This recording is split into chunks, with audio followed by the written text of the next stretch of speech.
Article 15 क्या है? संविधान के आर्टिकल 14 से लेकर आर्टिकल 18 तक में देश के सभी नागरिकों को समता यानी समानता का मौलिक अधिकार देने की बात कही गई है। भारतीय संविधान में सभी नागरिकों को बिना किसी भेदभाव के मौलिक अधिकार दिए गए हैं। इन अधिकारों का उद्देश्य है कि हर नागरिक सम्मान के साथ अपना जीवन जी सके और किसी के साथ किसी आधार पर भेदभाव न हो। आर्टिकल 15 के 4 प्रमुख बिंदु। आर्टिकल 15 के नियम 1 के तहत राज्य किसी भी नागरिक के साथ जाति, धर्म, लिंग, जन्म स्थान और वंश के आधार पर भेदभाव नहीं कर सकता। नियम 2 के मुताबिक किसी भी भारतीय नागरिक को जाति, धर्म, लिंग, जन्म स्थान और वंश के आधार पर दुकानों, होटलों, सार्वजनिक भोजनालयों, सार्वजनिक मनोरंजन स्थलों, कुओं, स्नान घाटों, तालाबों, सड़कों और पब्लिक रिजॉर्ट्स में जाने से नहीं रोका जा सकता। वैसे तो देश के सभी नागरिक समान हैं, उनसे भेदभाव नहीं किया जा सकता, लेकिन महिलाओं और बच्चों को इस नियम में अपवाद के रूप में देखा जा सकता है। आर्टिकल 15 के नियम 3 के मुताबिक अगर महिलाओं और बच्चों के लिए विशेष उपबंध किए जा रहे हैं तो आर्टिकल 15 ऐसा करने से नहीं रोक सकता। महिलाओं के लिए आरक्षण या बच्चों के लिए मुफ्त शिक्षा इसी उपबंध के तहत आते हैं।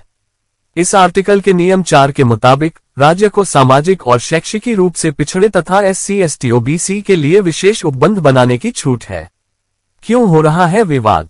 फिल्म आर्टिकल 15 समाज में मौजूद ऊंच नीच एवं जातिगत भेदभाव पर आधारित है और यही वजह है कि एक वर्ग विशेष के कुछ संगठन इसका विरोध कर रहे हैं। आज भी जातिगत भेदभाव की घटनाएं यदाकदा सामने आ जाती हैं और इसी से निपटने के लिए नागरिकों को मिला है आर्टिकल 15 यानी ऐसा मौलिक अधिकार जिसके तहत किसी भी भारतीय नागरिक से उसके धर्म, नस्ल, जाति, लिंग या जन्म स्थान के आधार पर भेदभाव नहीं किया जा सकता।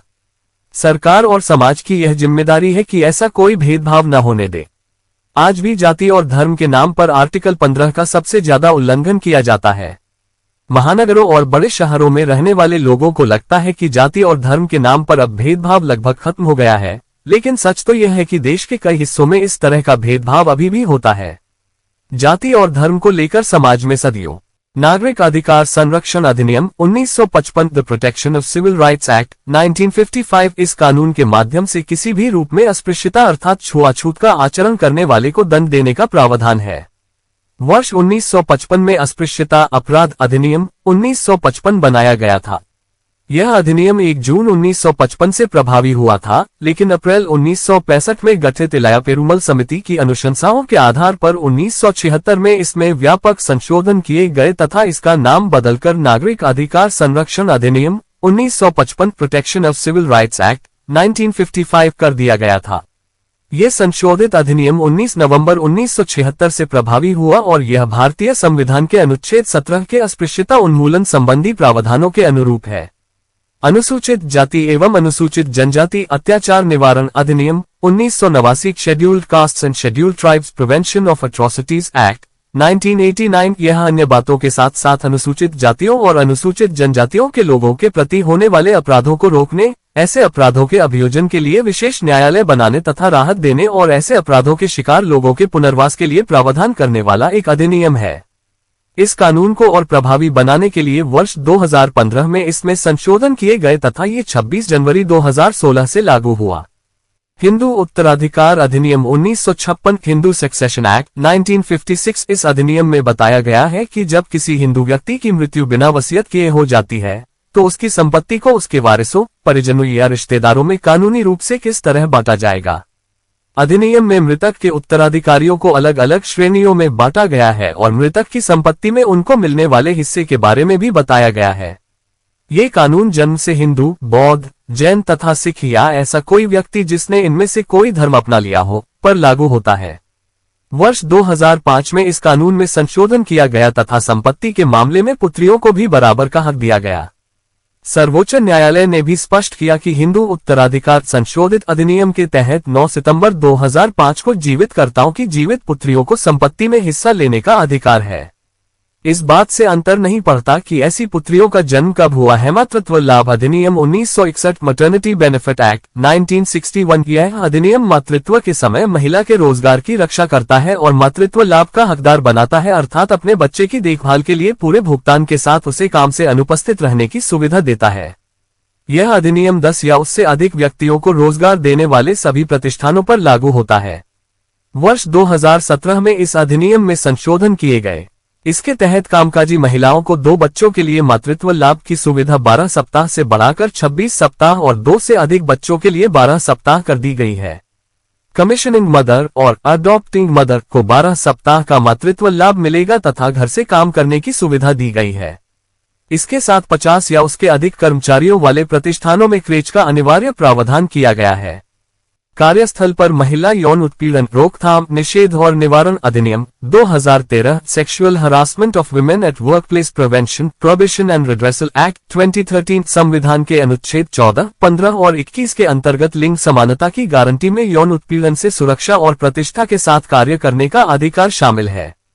कार्यस्थल पर महिला यौन उत्पीड़न रोकथाम, निषेध और निवारण अधिनियम 2013 में एक नागरिक के रूप में समान, सुरक्षित और निरापद वातावरण में कोई भी व्यवसाय या कार्य अपनाने का संवैधानिक अधिकार सुनिश्चित किया गया है।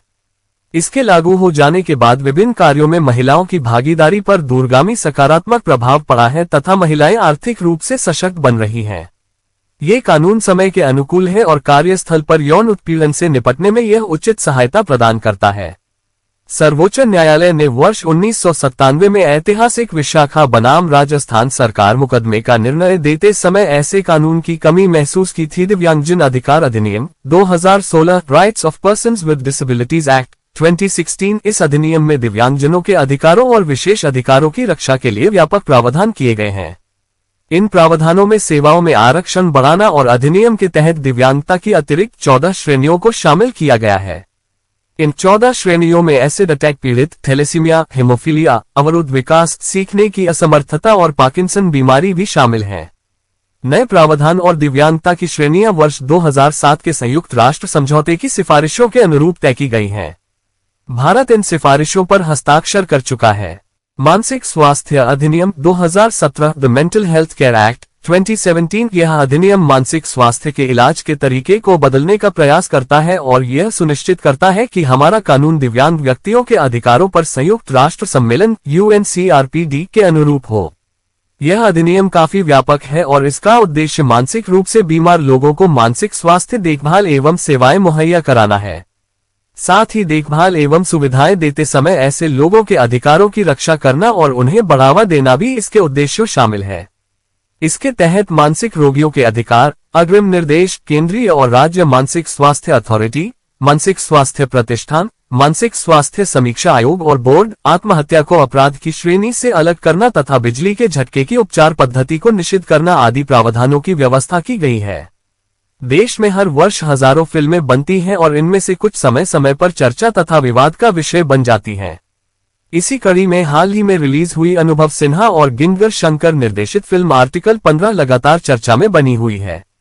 बताया जा रहा है कि यह फिल्म सच्ची घटनाओं से प्रेरित है, लेकिन इसके कंटेंट को लेकर कई लोगों को आपत्ति भी है। सवर्णों के एक संगठन ने इसे सर्वोच्च न्यायालय में चुनौती दी है। फिल्म में उत्तर प्रदेश के एक गांव की कहानी दर्शाई गई है और इसका टाइटल संविधान के अनुच्छेद 15 से लिया गया है।